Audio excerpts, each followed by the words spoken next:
Hello, everyone. Welcome to the Marketplace Report by Handmade Seller Magazine. I'm your host and editor of Handmade Seller Magazine, Amber Christian.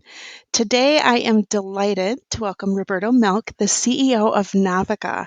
I can't wait for the story we're going to tell you today because there's some really exciting things also coming out of NOVICA. So, welcome to the show, Roberto, and can you please introduce yourself? Yeah, thanks so much, Amber. Thanks for having me on the show. I'm Roberto Milk. I'm the co-founder and CEO of Navica, and we are a mission-driven company to the core. And we were started many, many years ago, over 20 years ago, and with the dream to make the world a better place for artisans. And my grandmother on my Peruvian side, I'm half Peruvian. My grandmother on my Peruvian side was one of our very first artisans, and she was one of the inspirations behind the whole thing in many ways. And we basically wanted to reinvent the way that import export worked for artisans. And so many of the artisans we worked with didn't have a way to reach the world market. And Okay. in the Navica context, we're mostly talking about village artisans from around the world. And so there were many middlemen. There were tons of markups in the process. And so the artisan usually got about 10% of the final retail price in the US. So the system needed to change and needed to be improved.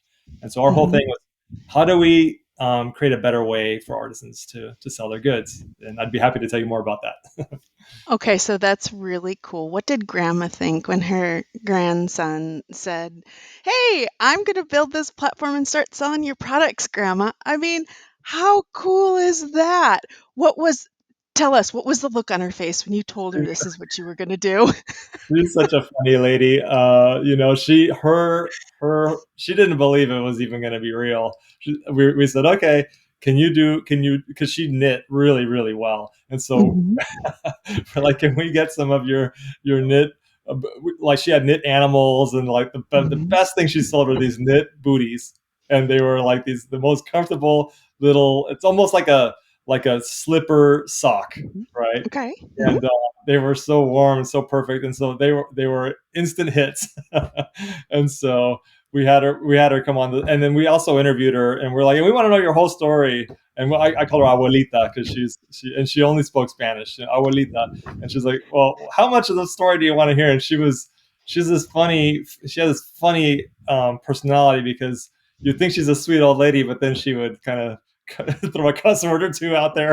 And so, and so she told all these crazy stories in her artist bio about how, for example, there was one guy, when she was young, her dad made her clean the restroom, and they had a little Italian bodega in the north of Peru. And there was one guy who came and used the restroom, and she said, "I'm gonna get this guy because he always leaves a mess in there." And she's like, "And it's my job." So she left chili. She put chili paste on the toilet paper, and so then she said it halfway through. Then his daily use of the restroom was happening, and then he comes running out, and then he was so upset, and he went right to the shower. He's like, "Don Julio," which was her. Can I use the shower? And so, anyways, that's her story. She put everything out there, and we're like, you know what? There's something to getting more to the story. And that actually, Mhm. in many ways, was why we originally partnered with National Geographic, because we said we're not just selling products, we're telling stories. We want we really want to go into depth, like the Abuelita Angelicas. We want to get Mhm. all these funny stories that make people themselves, right? These Right. these individual Right. stories. So that You want all the spicy grandmas. I we think like we're it. here for all the spicy grandmas. Spicy grandma. She was a spicy grandma. And so she was big on the platform for a few years, and then she unfortunately passed away, and it was one of the saddest days of my life. And Yeah. but she was very proud of my brother and I. My brother's one of our co-founders and our chief operating officer, and she was really proud. She's like, "Oh, you guys are doing good stuff." She's like, "Keep doing that." So, in many Mhm. ways, an original inspiration and an ongoing inspiration for us. Yeah, I think that's fascinating. So I always tell people one of my motivations, I took over Handmade Seller. My grandmother was an artist and Oh in yeah. rural Minnesota, where I grew up, and she never the way it was set up, she painted more for pleasure. She didn't really exist in an era and a place where she could really sell her products and stuff. But I grew up painting with grandma, and so it's always amazing how much I think we don't always realize that those things with our children or our grandchildren, like the effect that that will have later in Yeah. terms of what they do, in the terms of the places they choose to work. As like you just they just don't have any idea, and so it's so fun that she actually got to see it come to life and got to be spicy grandma on the videos. And Definitely that. She really was. Yeah. oh, so you had Navica for a number of years, and now talk a little bit more about how Navica's set up, because it's a little different than the topic we're going to switch into with the new things that you're up to. So talk a little bit more about the evolution of that and how that grew.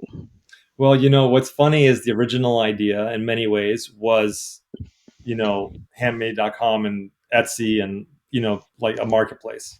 That's what was the Mhm. original idea. And then when we tried to ask artists to list their products in village situations, it just was like there were too many barriers to there was Oh, yeah. technology barriers, there were then logistics barriers, and we were focusing really on Peru and Brazil and Central America and West Africa. Those were our four first places that the co-founders had family and Mhm. it was so we were really focused on those areas, and we basically said, you know what, we're going to have to figure out a different way to do this. We'll have to open up these artisan empowerment hubs, and so we'll have one in Lima, we'll have one in Rio de Janeiro, we'll have one, and artists can come in and they can then get their items listed. So it was almost like a listing service, almost like a Mhm. concierge service, right? Where the artist Sure. in their product, they set their price, and then they don't have to. They just have to worry about making more, and Right. not they don't have to worry about shipping or any of that stuff. So that's what we set up. We set up these artisan empowerment hubs, and then it's expanded. We did an expansion with National Geographic and with other great initial investors like the World Bank, and it helped us open up offices in 10 different parts of the world. The last two were done. The Armenia office was done in partnership with USAID, and then Mhm. the Central Asia office, which is in a beautiful country, Uzbekistan, and a beautiful Mm. city, Tashkent. Um, and I haven't been there. I can't wait to go there. But all of our team members that have gone there, they're like, "This is the most amazing place that no one's ever heard of. It's so beautiful." And so that was done with the United Nations, specifically with the ITC. And so Navica continues. We're opening these offices. We're spreading the word with artisans in those countries, and it's a very National Geographic vibe, right? It's working Mhm. with artists from around the world and telling their stories. Mhm. And so then that led you to it's not a fork in the road per se, but an addition to the mission. So you have this built out, you have these existing partners, and then you throw a curveball. So talk about handmade.com and what is coming. Well, it's funny because for the longest time, we've had inbound requests for they want to be sellers with us, and so our typical response is, well, if you're in one of these countries or areas of the world, like for example, the Guatemala office covers all Central America, then we'll then you can. But so many of the requesters were coming from U.S. artists and very talented artists that we would love to work with, and we're like, oh, we just can't, we don't have an office in the US, we don't, the system doesn't our system our Navica system doesn't really work that way. And so we thought, we got to figure this out in terms of creating an opportunity for artists all over the world, right? Mhm. And then with a lot of the tools that AI has provided over the last year or two, where it makes it easier to list products, right? So we thought, you know what, now, especially with translations, an artist can do a lot of the stuff that we had to do for them earlier as a concierge Mhm. service. And also, the US artists are just raring to go, and they're not super happy with, some of the platforms like Etsy. Some of them are happy, some of them not so happy. So, we thought, well, if we focus in on handmade, and just really focus on kind of what we're good at, and we've been marketing and helping customer, like everything handmade has so specific, like how do you give advice on how not to break a mirror in transit. And so all of the operations and all the logistics and all of that we've learned over the years, um, we felt, you know what, this is time for us. We're ready. We can continue scaling Navica in those countries, but let's do a global platform for artists. And so we're launching it for the Navica artists in the Navica regions plus the US artists. And that's Hmm. happening in just a week or two. So hopefully Yes. by the time this airs, it'll Yep. be live and ready to go. And we really Yep. hope that any artist in the US that makes handmade goods, they're more than welcome to apply for the platform. Hmm. And so it's exciting to see more players come up because I think the biggest thing we've all had to really become comfortable with, particularly in the artisan industry over the last few years, is that there is something I call platform risk. And you have to spread your eggs around. Sometimes that might mean you need to sell in multiple different places because there's been too many horror stories in the last few years of things that shut down immediately and are done. And there's been too many of those, right? And so platform risk is a real thing. And I tried to bring that up and talk with people about it and raise it as a potential issue. And so people have to be thoughtful about even where would you go if you needed to sell on other platforms, be aware of what's happening in our industry.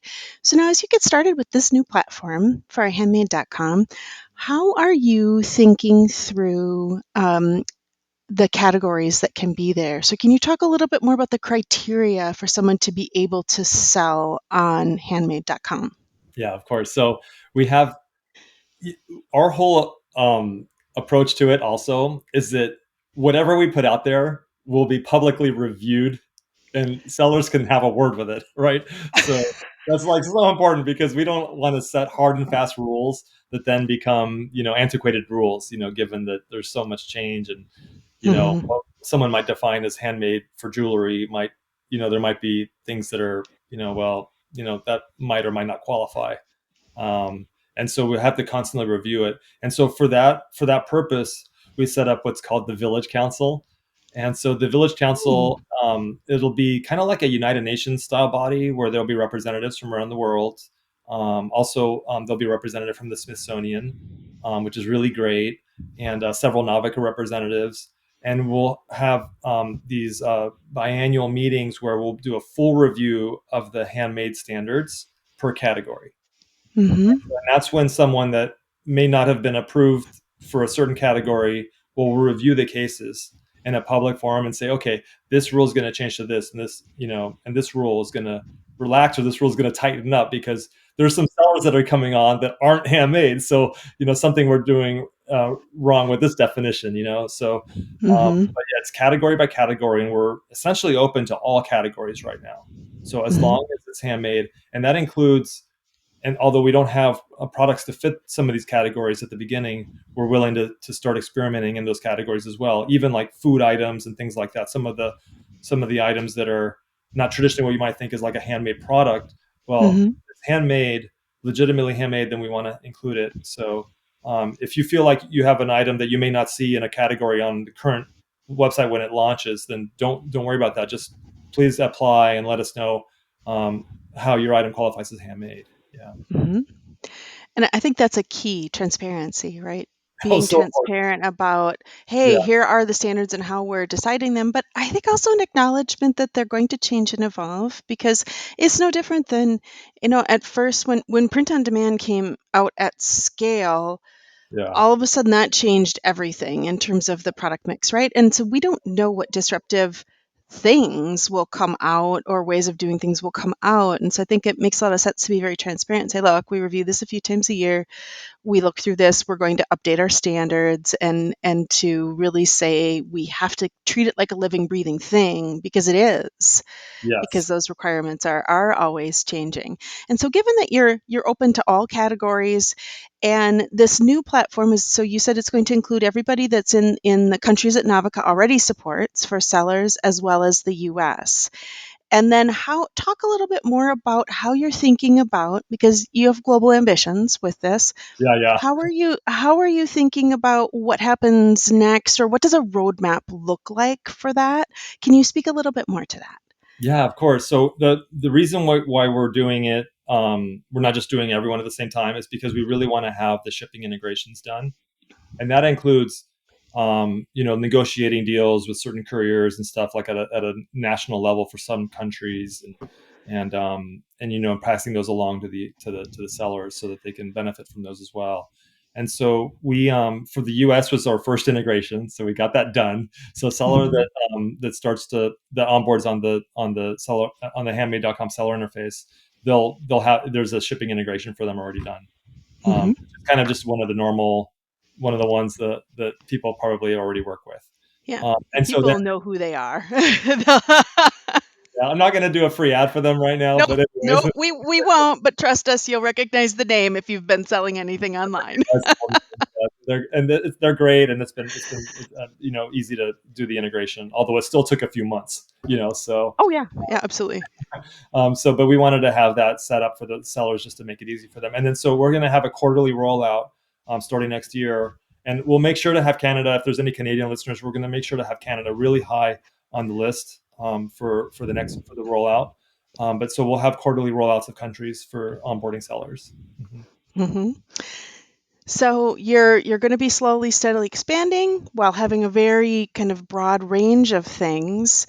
And so this normally I ask people, how did the marketplace work at the beginning? Well, this is the beginning, so that one doesn't quite apply with handmade.com. But let's talk about fees. Fees is always a question for people of just, speaking of transparency, how are you going to set that up? I realize this might be a little different than NOVICA, or maybe it's the same. Can you elaborate a little bit on how the fees for handmade.com will work? Yeah, it's different than NOVICA. NOVICA is so easy because for us with NOVICA, it's artist names their price, and then we have the markup on top of that, right? But the artist Yep. always price, and they can increase or decrease their price at any time. But artists Yep. is just setting their price. And we thought about doing the same thing for handmade.com. But then the thing is, people really do, especially US sellers, they really think about the retail prices compared to other platforms. And also, we're Yes. going to have many sellers that, on Navica, we're pretty much the only platform they work with. So, Right. they'll sell in markets, but then they sell through us, right? So there's not other platforms that they're worried about retail map pricing or anything like that gets complicated for some of our US sellers. But so for our US sellers especially, we said, you know what, we're going to have to do more of a marketplace pricing model.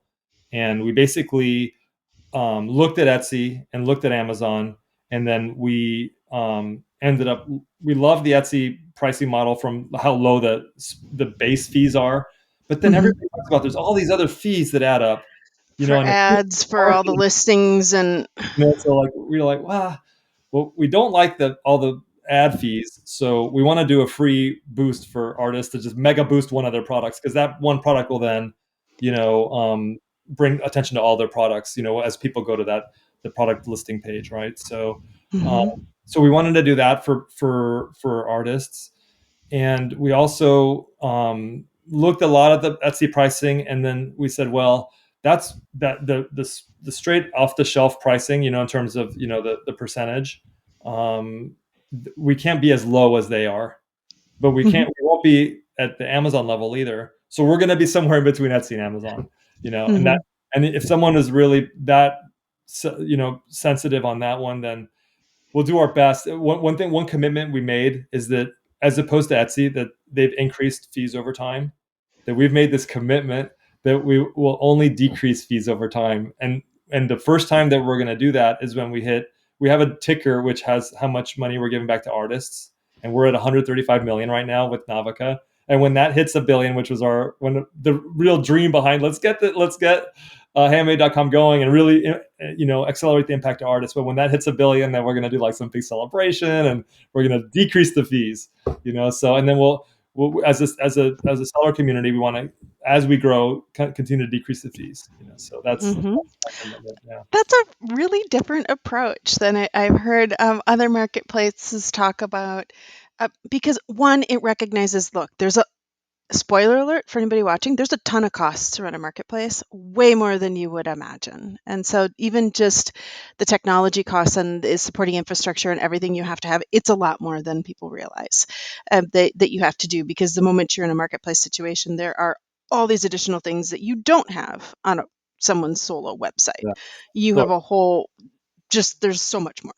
So yeah. there absolutely has to be, costs associated with that. But it's very interesting that at the same time, essentially, it also is recognizing, hey, as we get to that place, we're getting to where enough of the fees are covered that we can live too, because you have to survive too and be able to grow your marketplace, and then to be able to decrease fees there. So I think that's a clever, different approach to the whole question of fees.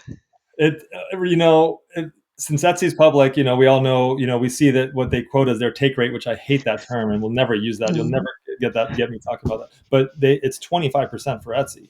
So Yep. that's the percentage on the gross merchandise volume that ends up being, fees, really, whether listing fees or advertising fees or, seller services or whatever it is. So that's really high. So even though they're at like, we're essentially at 9.9%, they're at 6.9, so like, but we don't want to tack on a whole bunch of other stuff. There will be other stuff that we have to tack on, and that's all in our fees page. It's all there. Total Mhm. transparency, it's all there. But yeah, our thing is, let's get the fees down for the sellers. And I don't know, I think our team really, I think of myself as a seller.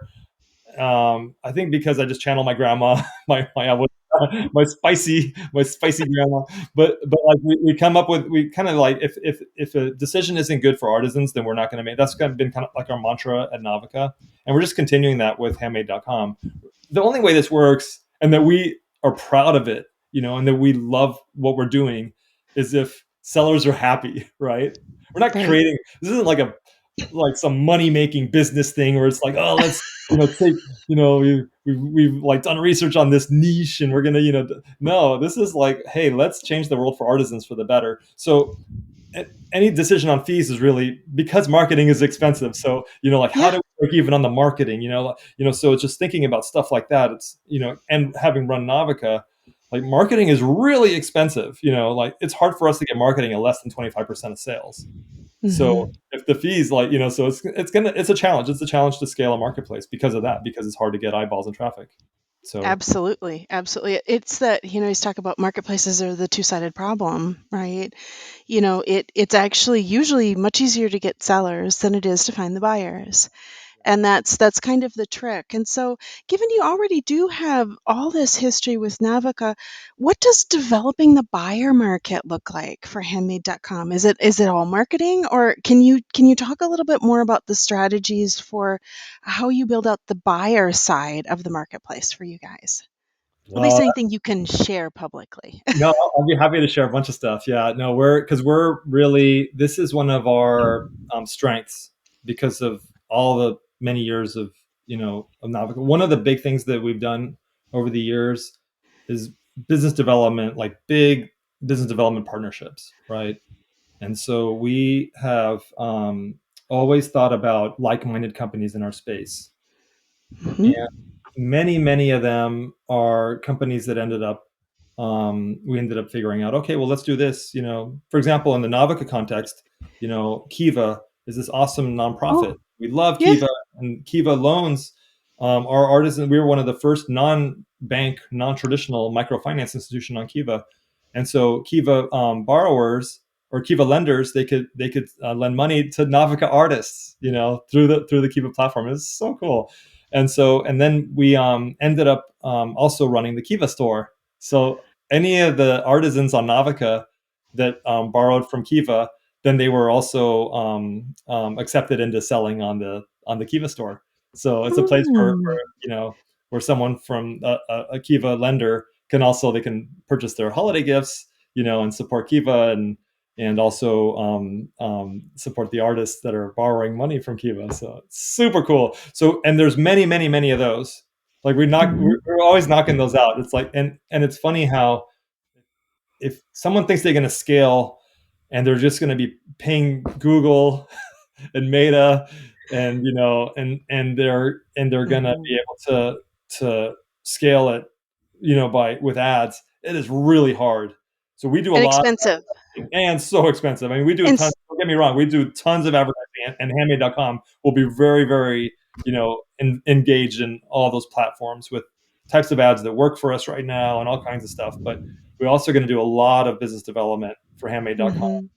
Yeah, and that's also a different strategy, right? Of doing the true. It's almost like you're doing a lot more B2B development to result in the B2C buyers, which is Actually different. That's different, than what a lot of people are doing, and it's bringing in some of those same kind of, I won't call them institutional, but established players with their own established followings through your business partnerships. And Yeah. so that's one of the ways to bring things in. And the other thing I always like to mention is for advertising to genuinely move the needle for a company. I Hmm. used to do a lot of technology development and that kind of work, and they would say in that particular industry it was seven figures in order to even start to move the needle. Of that was the ad dollars you had to spend. It's crazy what you have to spend to try to get the attention, right? And And you it's know what? it's it's such a fleeting thing. So I completely get the, hey, yeah, there'll be some advertising, but Yeah, that's we're not hooking our wagon totally to that because it's too expensive. it's so true, Amber. It's so true. And it's people think because we've raised rounds of financing and stuff like that. Oh, you guys have put so much money privately into technology. We have, but the marketing is really the most expensive piece of the puzzle, really.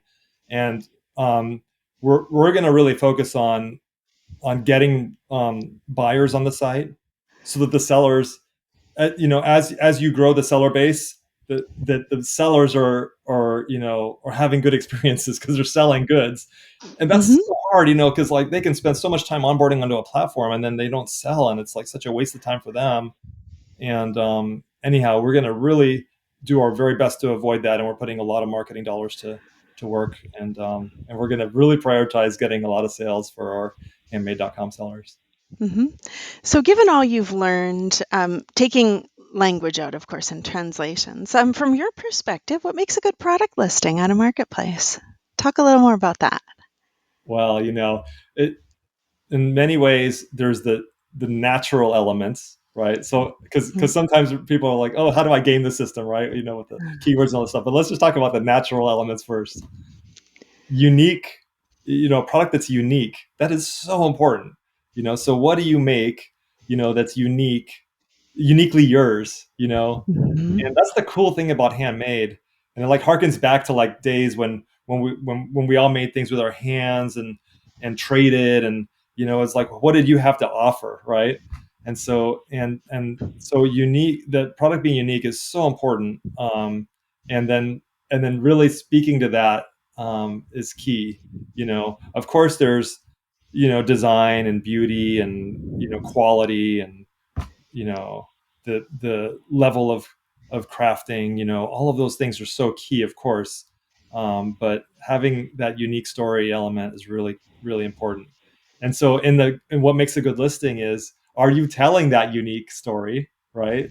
Or are you just Hmm. saying, just XYZ, what the because factory products, then it's like, okay, what's the utility of them, right? And what's the Hmm. photo, and that's all, right? But with handmade products, it's more important, to ensure that you're telling the story behind it, because that's why someone's buying handmade, right? It's because Right. that because it's like, okay, why am I? And that's why, like in a lot of ways, like everyone else in the industry, Michaels and Etsy and others, we're all just like all on the same side, really. It's really like we're just trying to get people to not buy at Walmart and Target all this, when they're buying decor. It's like, okay, how do we get people to really think about, handmade, and replacing some of the goods that they might have bought that are kind of factory made with handmade and artisan crafted. And so story is so important, unique story. And does that show in the listing page? And then there's other things like, okay, you got to also try to think about what people are searching for. And with what people are searching for, sometimes thinking about, well, okay, let me make sure I call my product, or I describe my product in terms that what people will actually search for that item. So those are more the gaming the system, thinking about search, because it's in a lot of ways, whatever platform you're on, you're trying to show up in search in that platform. Right, right. Yeah, that's always the key. I mean, the SEO and search, yeah, it's always key. But I think your point is well taken about so often when you're setting yourself up on marketplaces and other things, you're almost like an old dragnet show. Just the facts, ma'am. Here's what it is, and that's not helping the emotions of the buyer. Say, oh, I must have this. Totally. It's like, yeah, yeah, you got to speak to the emotions for sure. because in a lot of ways, a Oh, lot of our items, they're not must-haves, right? They're you're really making a purchase because you want to beautify your life in some way, and or get something that's functional but handmade, or you're supporting an artist, which is always an awesome reason to do it, because yes, we should support artists, and then if you don't speak to that in the listing, then you're kind of selling yourself short in that aspect. Yeah. yeah, absolutely. So, if you were to give an artisan advice, and I like to ask everyone to give advice to an artisan about how do they decide what marketplaces are right for them, what would you tell someone to think about in their decision making process? Because the other practical reality is some marketplaces are better than others depending on your niche and what you're doing. So it really requires casting a wide net. So, what advice would you share based on your experiences for how artisans should decide on which platforms they should sell on? Well, I always think about, when giving advice like this, it's like, what's truly the best for not what's the best for handmade.com, but what's the best for the artist, right? Right. And in many ways, we always set up Navica that way too. And we never required exclusive contracts or anything kind of that stuff that people are like, oh, you don't have exclusivity, blah, blah. And we're like, no, because you know what? We end up, with artists loving what we do, and then they end up focusing on us because it's working, right? And if it's not working, then the artist really should look elsewhere, right? Right. Because they need Right. to they need to basically sell, right? If it's a U.S. artist, I would say we're not asking anyone to leave any other platforms. Mm-hmm. So stay with Mm-hmm. your platforms. This is a value add. So and then Yep. someday, hopefully, your sales will be the top. Handmade.com will be your top platform. So the other ones will be like, okay, well, we don't need to do that. Or if you get in an argument with one of those other sites, then you're like, I can walk away because I've got this other platform. Whereas everyone's always scared of getting kicked off platforms because the platforms have so much power. So anyhow, definitely think about multiple platforms, and if you authentically make goods by hand, then we really want you at handmade.com, and we'll do our best to make it an awesome experience for you. Mm-hmm. Yeah, and you're right. Platform risk, it's very real, and that's something that will also continue. And so people have to think about how do you have multiple plans. And unfortunately, yes, it means a little more complex business, a little more time on the business administration side of it, as you work to get things set up. But it is part of just the practical reality of the environment we're in. So now, how do people apply to sell? Because I would assume, have an application process because you also have your own handmade standards that we talked about. So how do people apply to sell on the new handmade.com? So there's a pretty clear application process that's on the home page and on multiple pages on the footer of most pages. So definitely go to the website, go to handmade.com, Mm-hmm. and apply there. And we've got a team that are looking at them. We basically want to let everyone through, but at the beginning we can't, just because there's already been a lot of demand, and we have to be careful that we don't have too many sellers come in all at the same time, and then there's not enough sales to Right. spread around those sellers. So we really want, as we bring you on, so if it takes us a year to bring you on, or if you really want to come on, then just email us a few times. Be Like persistent.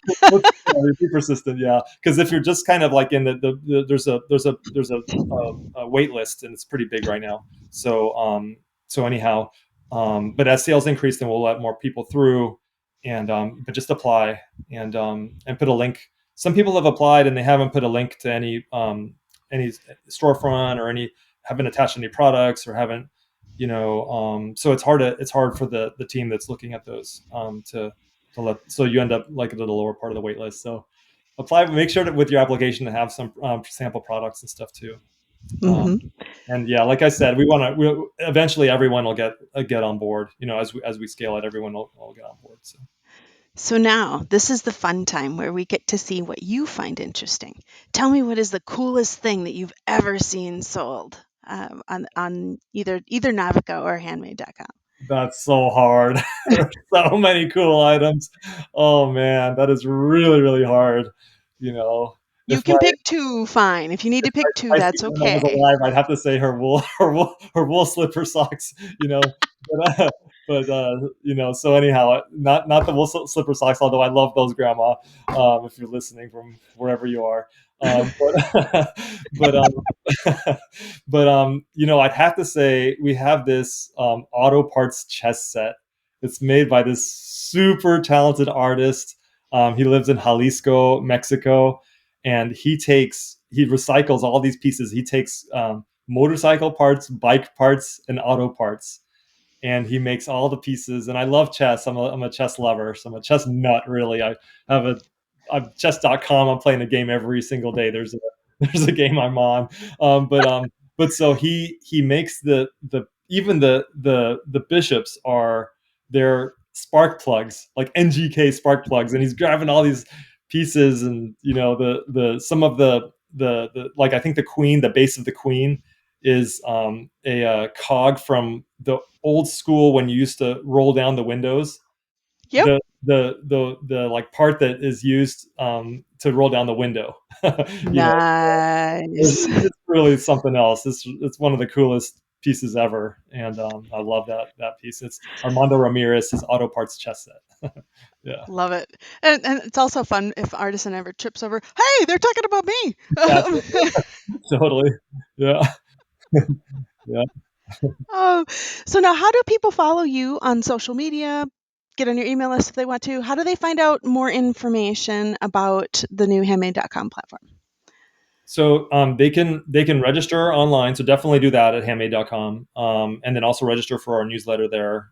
You can sign up for that as well. And then for me personally, you can email me. I'm on LinkedIn. I'm on Instagram too. So it's Roberto Milk. I think Roberto Milk one, is my Instagram handle. You weren't fast enough. You know what? I think I did actually. I think I have the original one, but then it was tied to some other email address, and then I don't know. It's a long story, but they wouldn't give it to me, and no one's using it. So I'm Roberto Milk one. So yeah. There's not too many Roberto Milks. Let me put it that way. Milk is already a very not too common last name, and one that I had to deal with tons of teasing as a kid. But then, but then it paid off later on because people would remember the name. Oh yeah, very distinctive. They'll remember it. They're like, that's what I even beforehand. Like the beverage, right? Yep, yep. Exactly. Oh, I okay. think my email address is milk@novica.com too. So that's an easy one to remember as well. So Oh, feel free to reach out. Yeah. all right, wonderful. This has been great. It's been so fun to share the story of NOVICA and then how handmade.com is rolling out. So I'm super, super grateful for your time. So thank you so much for joining us. And as always, you guys know we'll be continuing to share more news from handmade.com as it continues to evolve. And so you can find that on our website. You can also go to handmadeseller.com if you want to get a subscription to the magazine as well. We release those quarterly. So thank you so much for joining us today. And we'll see you next time, everyone.